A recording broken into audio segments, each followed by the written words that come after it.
The idea that I had to go number 2 and I had to wait was like mortifying. Wait for the person that you're dating to come in and do a batch system with you.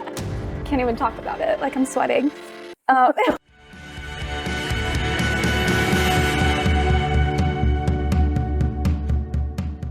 We did get a question. I put it out on my Instagram and people wanted to know how we fight. How we fight? How we fight. Oh, someone says we both look so smitten all the time.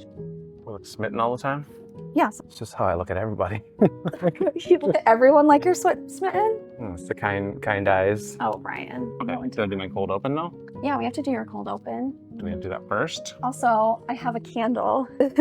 So one of my best girlfriends got me this candle that says, "Smells like Ryan is a lucky son of a biatch."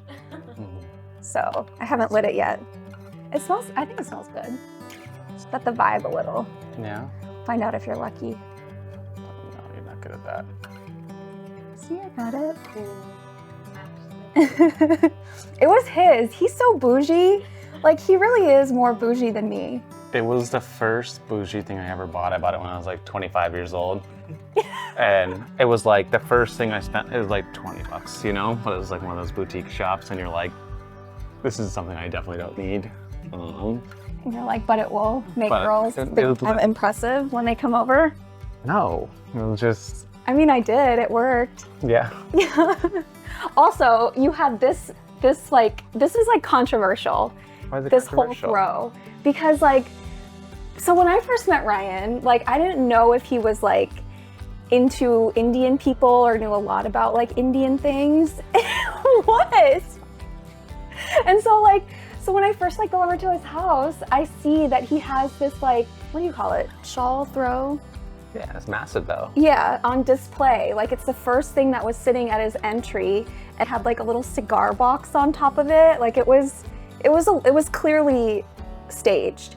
And so I walk in and I'm like... It's like interior design. Yeah, but like it looks so Indian that I was just like, oh, okay, this was what, maybe our second, third date? I guess. Yeah. I don't know. And so I see this and I'm like, oh, what's the story behind this? I bought it in India. Yeah, but like, I think that people need to hear this story and make a decision on their own of like, of what this is, because I feel like I can't comment about this and I want to hear the people's comments. Oh gosh. Okay, there's this business school trip to India. We go to this, like one of the things they do, they take us to this shop and this guy is just like the smoothest salesperson ever. And it was just like, he literally had like a magazine, Vogue, like it was like Vogue or something like that. He's showing like, this is me in Vogue, I do. He's like, I can't tell you what designers these are, but you know, this is actually going to be for one of the main designers, which in hindsight is like so stupid. But like, it was like Dolce or Gucci or Versace. And he's like, I'm not going to say what name it is. And he's like, here's the article. Literally like 40 or 50 of us back there and like sitting around in this. He's got all his workers and he's like throwing them out. And he's like, this retails for $5,000. I want this for $250. And like, everyone's just sitting there. So he didn't even like start with rupees. It was dollars. No. He knew we weren't doing a conversion. Yeah, he knew you guys were from Wharton. Yeah. Anyways, whatever it was like $200, $250 or something like that. They just lay it out. It's massive. It's like the size of this room, and it's beautiful. He does all this stuff where he like pours water on it, lights it on fire, all this stuff. You know, like it. Like sets it on fire. Yeah, there's like some tests where it's like if you know if it's real. Hold on, what? Yeah, like if you like light, I forget which one it is. It's like, I think if it's like cashmere, if like you light it on fire, it either smokes or doesn't smoke. It's one or the other. And that's how you test that's one of the ways you can test if it's real. That's what he said. No, it's like, Google it. You can Google it. No, but like, see, this to me sounds like that scene in Rush Hour where it's like the fake money. Like, do you have fake money or not? And if you light it on fire, the ink burns red. It's like, exactly like that. If you know what I'm talking about. Yeah, exactly. Alexa, if you light cashmere on fire, does it burn? She has no answer for you. Cashmere on. When exposed to fire, cashmere wool will burn, releasing smoke and flaming embers. Alexa, stop. Anyways, so we're there. He does all these tests. 40 of us just sitting around in a room, and they just lay it out, and they're beautiful, and it's really nice. It was beautiful, beautiful shells or whatever. And everyone's just staring at it. And then someone's like, I'll take it. And it just turned into like this feeding frenzy. It was like literally, they just took out like, and then people were just like, you know what, there's a 25-50% chance this thing is fake. But if it's not, like, let's just buy these things. You'll never know. You never know. You'll never know if it's fake or not. Yeah, so I don't know, I mean, So in which order did you raise your hand to put a bid on this? Like how far deep? Like Yeah. once like 10 people were, I was like, all right, I'm either like the 11th stupidest or the 11th smartest or whatever, but like either way, like I'm right down the middle, so it's, you know, safe enough. How do you feel about like knowing and reading the book? The Indian people were buying it too. The Indian people in your class? Yes. So was the first person who bought it Indian? I don't remember. No, it definitely wasn't. Yeah. Do you think like it added, once like someone Indian bought it, you were like, oh, okay, like now I should get this? Not because of that, but I think it was like points of validation. I was like, all right, especially the US born Indians, like just as suspicious as you are right now. Yeah. So I was like, all right, it's a little stamp of approval. 100%, I'm a little sus. I don't want to say anything because we like just started dating. So for me to be like I think you maybe got duped, maybe didn't, I'll never know. But like, you're putting it on.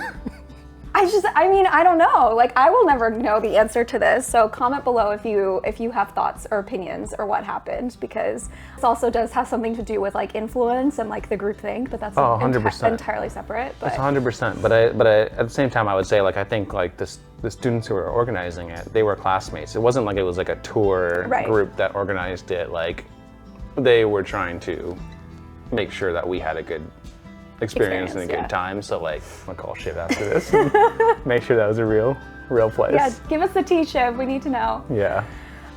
Okay, we got way sidetracked. Hi everyone, welcome to my channel. Welcome back, Ryan, to the channel. We're so excited. We're gonna continue our little love story, engagement story, all of that good stuff series. If you have not watched the previous videos, watch those videos because you need them to understand the full context of where we're going with our story. Last week we left off with sharing about Usher syndrome and how I handled it and how I processed it.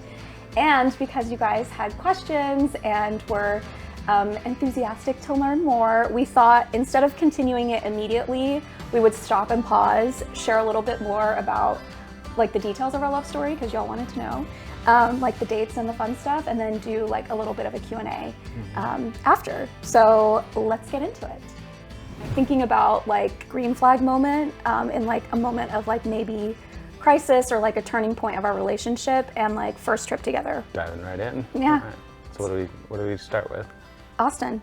Austin. So Austin was our first trip together, and it was in February of 2021, and one of my best friends, Smita and Alok, they lived out there, and because it was still like height of COVID, I wanted to go somewhere where I knew that they would get tested, we would be safe, like we wore N95s on the mask. I was like very paranoid, and the one thing that we wanted... shave my beard. I did make you shave your beard because the mask doesn't seal fully if you have facial hair.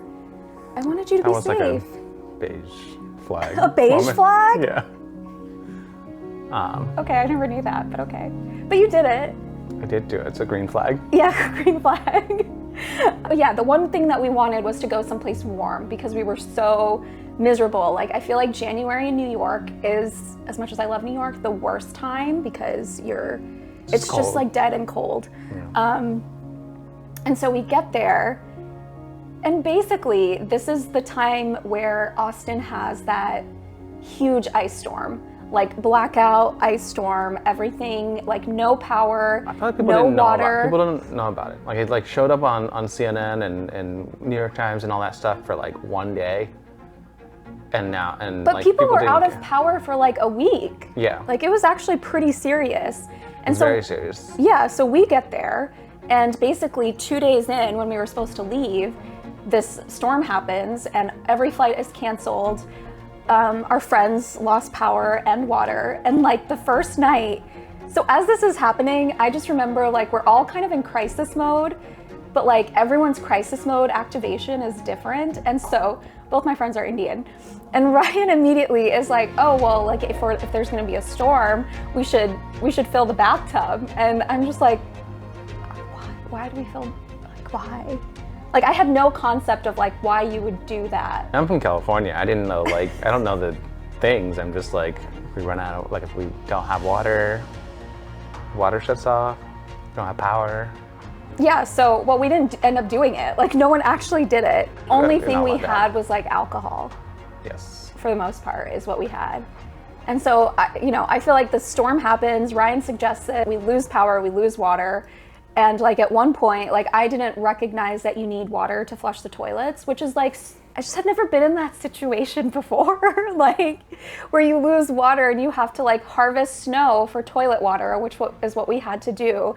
So like you have to imagine like all of us having to conserve flushes and like basically have to like day two, like wait to flush the toilet is essentially what we had to do, and we were like rotating. You got to go for batch system, you know. We did, and like this is 4 months into us dating, so like the idea that like I had to go to the bathroom, the idea that I had to go number 2 and I had to wait was like mortifying. It was mortifying. Wait for the person that you're dating to come in and do a batch system with you. Yes.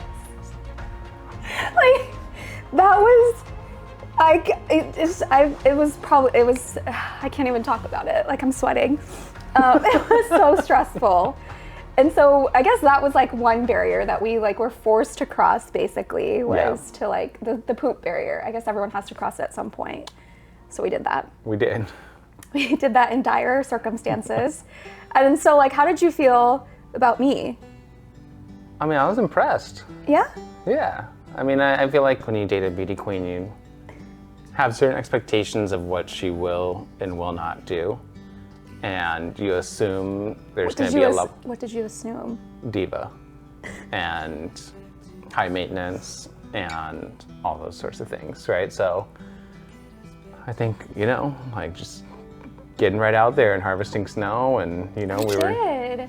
Yeah, I dug for snow. Yeah, you're wearing Aloke sweaters and sweatpants because we didn't pack properly, so we just put on like 4 sweaters and 4 sweatpants, and we're just walking around like Michelin Man. I just remember seeing you in the kitchen, like no makeup, 4 sweaters on, a Aloke's extra large blue Adidas. We had no sweater heat. On, whatever, 3 sweatpants on, and just staring off into the distance and eating a like defrost, like a thawed toaster strudel. And I was like, damn, she's like, she can do this, She can survive.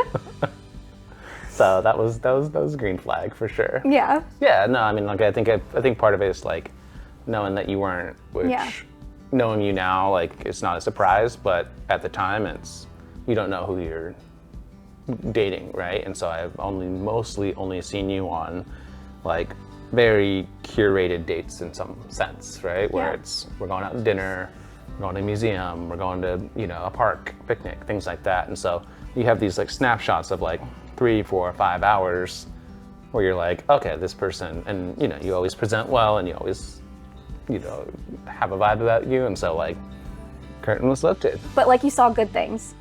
Yeah, well, I just saw you didn't change. Yeah. Right? You didn't make it about you where it's like, this is so terrible, like, why am I experiencing this? And knowing you now, there's zero surprise, but at the time you're just like, all right, that's a piece that I still need to figure out who this person is. Because even people, we know people who are like divas, right? And so you can imagine them in that situation, it's like, they would make it about them. Yeah. Right?